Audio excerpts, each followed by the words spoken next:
ഇതൊരു അമ്പലം മാത്രമല്ല, ഇത് ചോള സാമ്രാജ്യത്തിന്റെ ചരിത്രമാണ്. തമിഴ്നാടിന്റെ ആകാശം തൊട്ട് നിൽക്കണ ഭക്തിയും ശക്തിയും ചേർന്ന ഒരു ശില്പമാണിത്. ഒരു രാജാവിന്റെ സ്വപ്നം എന്നൊക്കെ പറയാം. ആർക്കിടെക്ചറിന്റെ അങ്ങേയറ്റം 216 അടി ഉയരത്തില് മാർബിൾ കൊണ്ട് കൊത്തിയെടുത്തതാണ് ഈ അമ്പലം. 80 ടൺ വെയിറ്റ് ഉള്ള അതിന്റെ ശിഖരം അതിന്റെ മുകളിൽ എങ്ങനെ എത്തി എന്നുള്ള കാര്യത്തിന് ഇപ്പോഴും ഒരു വ്യക്തതയില്ല. പറഞ്ഞു വരുമ്പോ തന്നെ അറിയാലോ, യുനെസ്കോയുടെ ലോക പൈതൃക പട്ടികയിൽ ഇടം പിടിച്ച നമ്മുടെ തഞ്ചാവൂരിന്റെ പെരിയ കോവിലിനെ പറ്റിയാണ് പറയുന്നത്. 1000 വർഷങ്ങളുടെ ചരിത്രത്തിലേക്ക് എല്ലാവർക്കും സ്വാഗതം.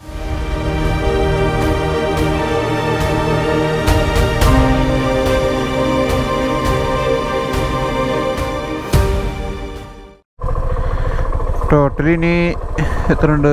400 കിലോമീറ്ററാണ് പോവാനുള്ളത്. അയ്യോ, ഒരു ലോഡ് മീറ്റ്, ഡോഗ് മീറ്റ്. അത് പട്ടിയിറച്ചി, ആക്സിഡന്റ് ആയ പട്ടിയുടെ ഇറച്ചി. ഹൈവ ബേബിക്ക് ഇത് ഓർമ്മണ്ടാ?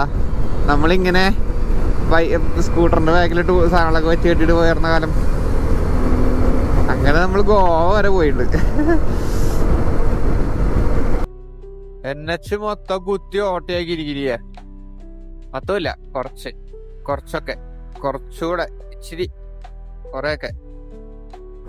5 കോടിക്ക് അനുവദിച്ച റോഡാണ്. 5 കോടി അനുവദിച്ചു, പക്ഷെ കിട്ടിയിട്ടില്ലെന്ന് തോന്നുന്നു. റോഡ് കൂടി നടക്കുന്നില്ല. ഈ പൊടിയൊക്കെ തിന്നിട്ട് വേണം നമ്മൾ വണ്ടി ഓടിക്കാൻ. എന്ത് കാര്യമുണ്ട്? അത് ഈ കാറ്റുകാലം കൂടി ആകുമ്പോഴാ പ്രശ്നം. ഉള്ള പൊടി മൊത്തം പാറിപ്പറന്നങ്ങ് നടക്കുക.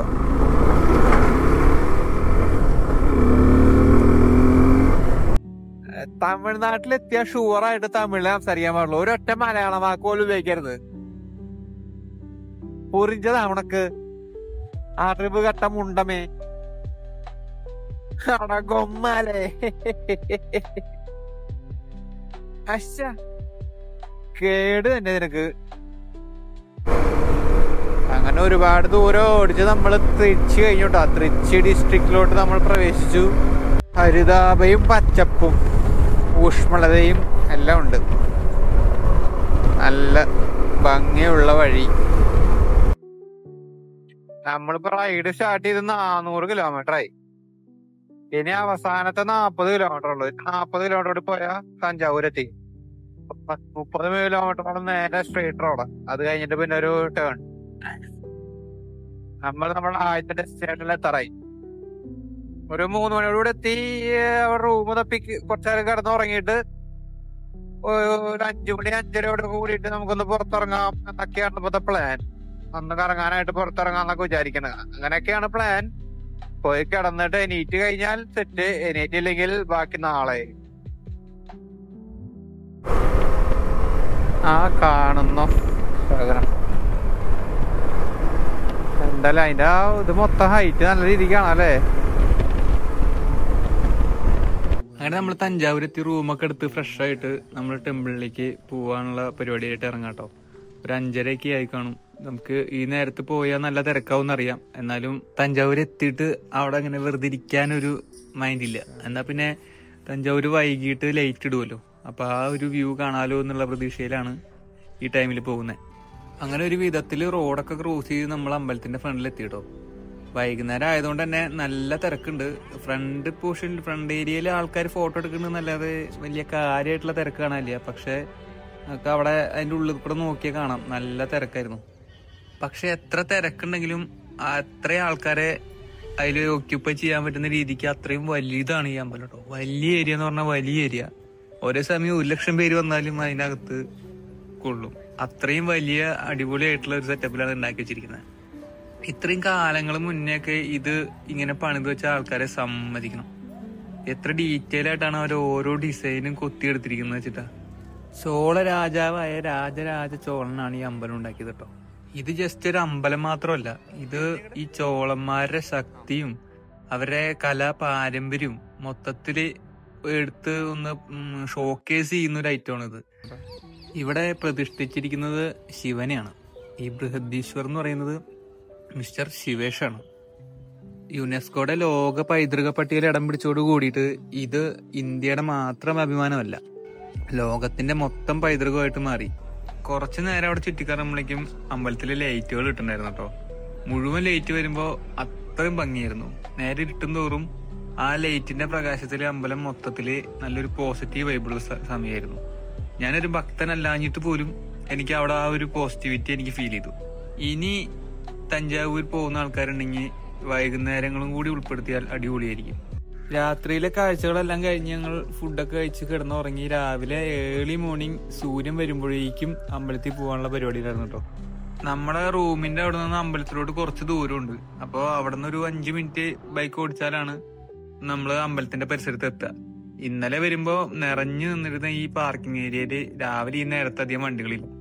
അപ്പൊ തന്നെ തിരക്കുണ്ടാവില്ല എന്നുള്ള കാര്യം നമ്മൾ ഉറപ്പിച്ചിരുന്നു. റോഡ് ക്രോസ് ചെയ്യാനും വലിയ തിരക്കുണ്ടായിരുന്നില്ല, ട്രാഫിക് ഒന്നും ഉണ്ടായിരുന്നില്ല. വളരെ ഈസിയായി റോഡ് ക്രോസ് ചെയ്തു. ആസ് യൂഷ്വൽ അമ്പലത്തിനകത്ത് എത്തിക്കഴിഞ്ഞാൽ തല വലത്തോട്ട് പോയി തന്നതുകൊണ്ടോ, അത് അവിടെ മുല്ലപ്പൂവിന്റെ കട ഉണ്ടായിരുന്നു. ശരിക്കും പറഞ്ഞാൽ ഈ ലേഡീസ് അമ്പലത്തിൽ പോകുമ്പോൾ മുല്ലപ്പൂ വെക്കുന്നത് എന്തുകൊണ്ടാണെന്നുള്ള കാര്യം എനിക്കറിയില്ല. അതിന്റെ ചരിത്രങ്ങളെ കുറിച്ച് നിങ്ങൾക്ക് ആർക്കെങ്കിലും വല്ല ധാരണ ഉണ്ടെങ്കിൽ നിങ്ങൾ എന്നോട് പറഞ്ഞതായിരിക്കും, അറിയാൻ പാടില്ല. അത് അങ്ങനെ ഒരു തരത്തിൽ മുല്ലപ്പൂ ഒറ്റ കൈ കൊണ്ട് വെക്കാൻ ശ്രമിച്ചു, പക്ഷെ വർക്കൗട്ട് ആയില്ല. അതുകൊണ്ട് അവള് തന്നെ മുല്ലപ്പൂ ഒരു തരത്തിൽ കുത്തിവെച്ചു. എന്നിട്ട് നമ്മൾ നേരെ അമ്പലത്തിന്റെ അകത്തോട്ട് പോവാണ്. ഇന്നലെ ഈ വഴി വരുമ്പോഴൊക്കെ നല്ല തിരക്കായതുകൊണ്ട് ഇവിടുന്ന് ഫോട്ടോയോ വീഡിയോ ഒന്നും ശരിക്കും എടുക്കാൻ പറ്റിയിട്ടുണ്ടായിരുന്നില്ല. അപ്പൊ അതിന്റെ വിഷമം തീർക്കാൻ വേണ്ടിയിട്ട് വന്ന നേരെ തന്നെ 2-3 ഫോട്ടോ എടുത്തു. എന്നുവെച്ചാൽ ശരിക്കും ഫോട്ടോ എടുക്കാന്നുള്ള തിരക്ക് ഇന്നലെ ഭയങ്കരമായിരുന്നല്ലോ. അപ്പൊ നമുക്ക് ഇന്നലെ 2 ഫോട്ടോ എടുക്കാൻ പറ്റിയില്ല. അതുകൊണ്ട് ഇന്ന് നല്ല അടിപൊളിയായിട്ട് ഫോട്ടോ എടുത്തിട്ട് നമ്മൾ നേരെ അകത്ത് കയറി. ഇവിടെ ഇങ്ങനെ അമ്പലത്തിനെ കുറിച്ചും അമ്പലത്തിന്റെ ഹിസ്റ്ററിയെ കുറിച്ചും നല്ല വ്യക്തമായിട്ട് എഴുതി വെച്ചിട്ടുണ്ട് കേട്ടോ. അതുപോലെ അമ്പലത്തിന്റെ ഒരു ഫുൾ റൂട്ട് മാപ്പ് എന്ന് വെച്ചാൽ എവിടെ എന്തൊക്കെയാണുള്ളത് അതെല്ലാം നമ്പർ ഇട്ടിട്ട് അവിടെ കറക്റ്റ് ആയിട്ട് എഴുതി വെച്ചിട്ടുണ്ട്. അങ്ങനെ ഒരു വിധത്തിൽ അകത്തെത്തിയപ്പോ നല്ല തണവുണ്ട്, മഞ്ഞ് ചെറുതായിട്ടുണ്ട്, നല്ല തണവുണ്ട്.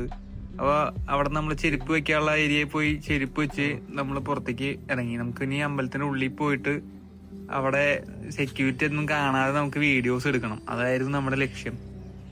രാവിലെ ഈ നേരത്ത് ഈ പുറത്തുനിന്നുള്ള വ്യൂ അടിപൊളിയാണ്. അടിപൊളി എന്ന് വെച്ച് കഴിഞ്ഞാൽ നല്ല ചെറിയ മഞ്ഞുണ്ടായിരുന്നു.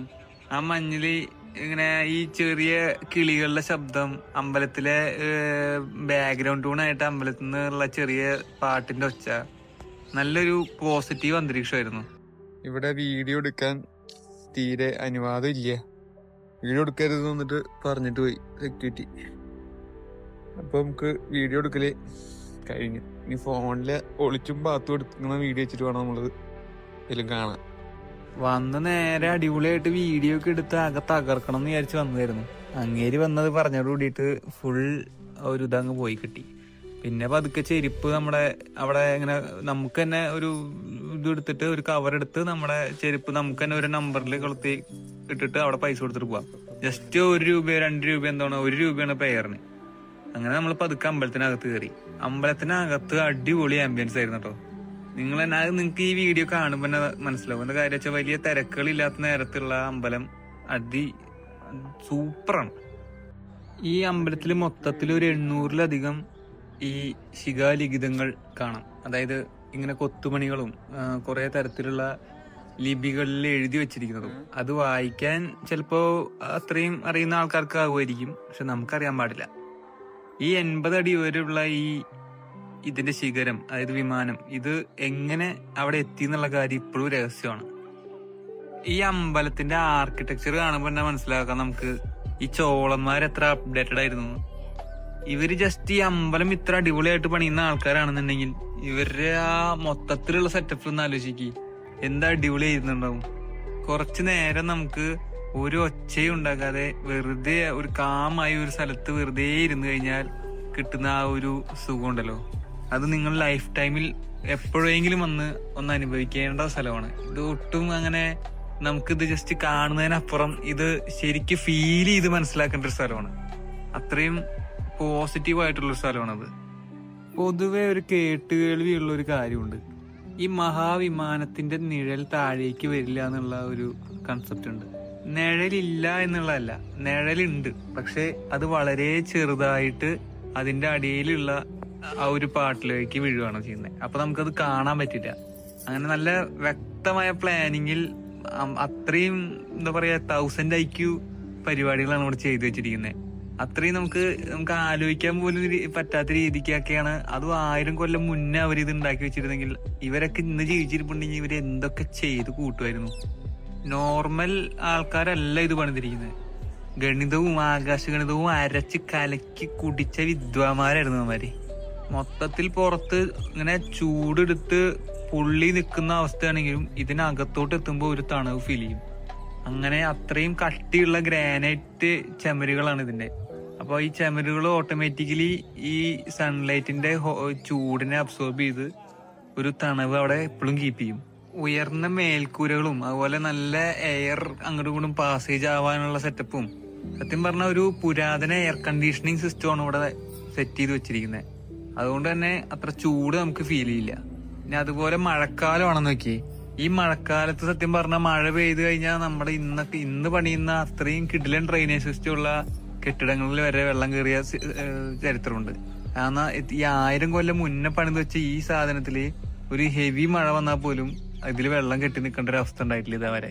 അത്രയും അടിപൊളിയായിട്ടാണ് അതിന്റെ ഡ്രെയിനേജ് സിസ്റ്റം. ഇതൊക്കെ ഇപ്പത്തെ ഈ ബിൽഡേഴ്സ് കണ്ട് പഠിക്കണം, ഇതെങ്ങനെയാണ് ഇതൊക്കെ ഇവര് വർക്ക്ഔട്ട് ചെയ്ത് വെച്ചിരിക്കുന്നതെന്ന്.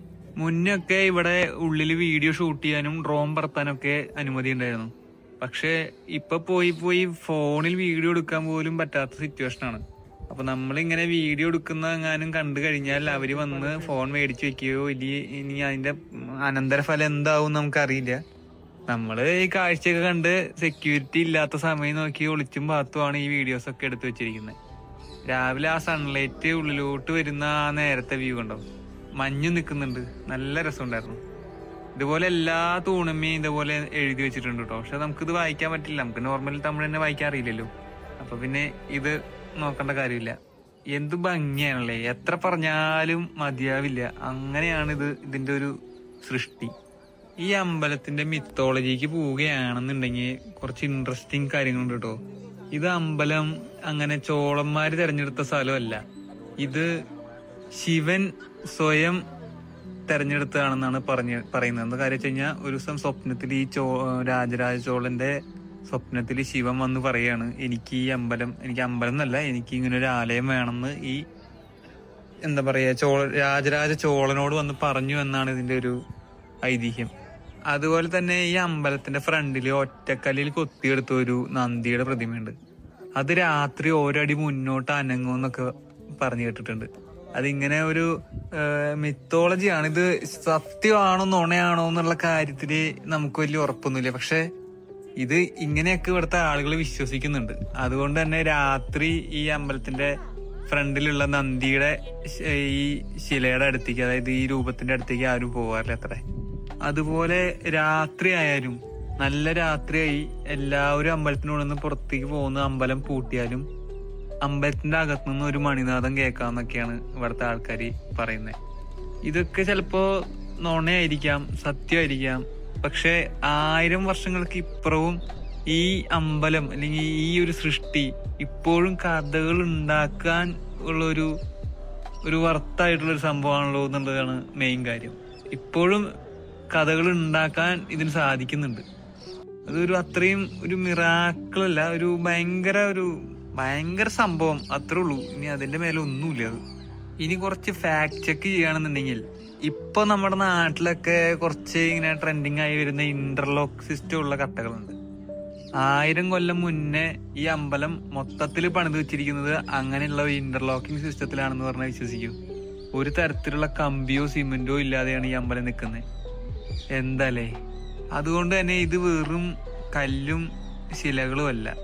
1000 കൊല്ലം മുന്നത്തെ മനുഷ്യന്മാർ എത്ര മുന്നിലാണ് ചിന്തിച്ചിരുന്നത്, എത്ര മുന്നെയാണ് അവർ യാത്ര ചെയ്തിരുന്നത് എന്നുള്ളതാണ് ഇതിന്റെ ഒരു ഫാക്ട്. അതുപോലെ നമ്മൾ കുറെ ശിഖാലിഖിതങ്ങളുടെ കാര്യം പറഞ്ഞില്ലേ, അതൊക്കെ എന്താന്ന് വെച്ച് കഴിഞ്ഞാൽ ഒരു എക്സൽ ഷീറ്റ് പോലെയാണ്. ഇവിടെ ഈ അമ്പലം ദാനം ചെയ്ത സാധനങ്ങൾ, അതുപോലെ ഇവിടുത്തെ ജോലിക്കാരുടെ ശമ്പളം, അതൊക്കെ നല്ല വ്യക്തമായിട്ട് എഴുതി വെച്ചിരിക്കുക എന്നാണ് മനസ്സിലാക്കാൻ കഴിയുന്നത്. 1000 വർഷം മുന്നേ ഒരു മനുഷ്യൻ കണ്ട സ്വപ്നം അത് ഒരു കല്ലായി മാറി. ആ കല്ലൊരു ചരിത്രമായി മാറി.